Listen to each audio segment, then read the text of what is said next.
నా పేరు డాక్టర్ పార్థసారథి.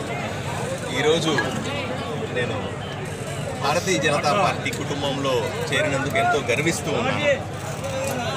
భారతదేశ చరిత్ర చూసుకుంటే ఇప్పటిదాకా అవినీతి లేనటువంటి పాలన ఇచ్చింది నరేంద్ర మోడీ ప్రభుత్వం మాత్రమే. 12 కోట్ల మంది క్రియాశీలక సభ్యులైనటువంటి భారతీయ జనతా పార్టీ 16 రాష్ట్రాల్లో ఎక్కడా కూడా చిన్న మచ్చ లేకుండా అవినీతి లేని పాలన అందిస్తూ ఉంది. అటువంటి స్వరాజ్యం ఆంధ్రప్రదేశ్కు, మన దేశానికి ఎంతైనా అవసరమైనటువంటి పాలన.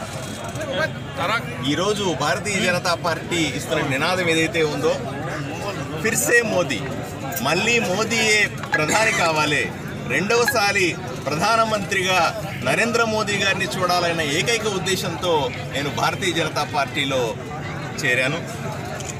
అదేవిధంగా ఆంధ్రప్రదేశ్లో ఉన్నటువంటి బడుగు బలహీన వర్గాల వైపు నుంచి ఈరోజు మనం చూస్తున్నాం. ఆ పార్టీ అయినా ఈ పార్టీ అయినా కేవలం కొన్ని వర్గాలకు మాత్రమే పరిమితమైంది, కొంతమందికే దగ్గరైంది.